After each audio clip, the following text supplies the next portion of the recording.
By the following Monday, I was feeling good as new and returned to school. I recalled my visit to the school in my dream and couldn't shake the feeling that perhaps it wasn't a dream after all. It was so great to see all my friends, and I told them about my tonsillectomy, but didn't say anything about the alien invasion.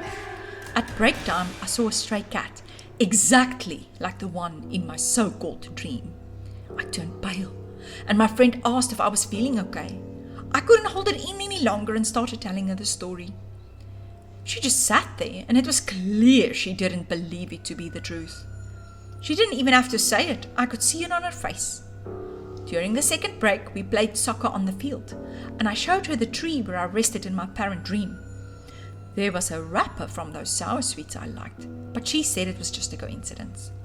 When we walked home together after school, I kept pointing out things I recalled from my Home Alone experience, and she had an answer for everything. When we reached her house and I said goodbye, she held my hand and said, "You were very sick, Ella. We were very concerned. You should stop worrying about this dream you had and just focus on catching up on schoolwork." I gave her a hug and went home.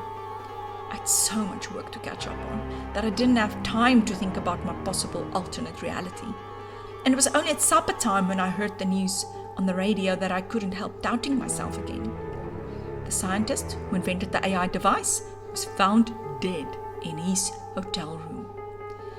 There were no suspicions of foul play. It was a heart attack. The AI device was still missing, and the police launched an investigation. I thought to myself that they would definitely do a better job of finding out the truth than I would, so I would just leave it up to them. A few days later, the news broke that the AI device was found under a seat on the bus.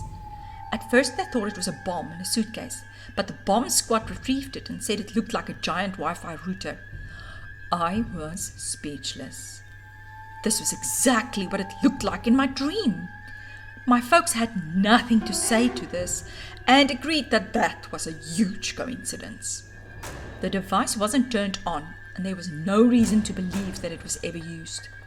The scientist's colleague retrieved the device and thanked the police for finding it. There were no fingerprints on it, so they had no suspects for the theft.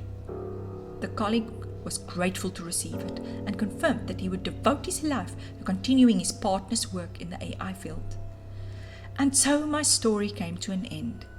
My story where a tonsillectomy turned into an alien abduction, and I lived alone on planet Earth for 3 whole days. I wrote it down, not to forget it, as I still wasn't convinced that it was a fever-induced hallucination. I believed that someday the truth would be revealed, and then my story would be evidence. Now I must just not forget my password on the folder where I saved it.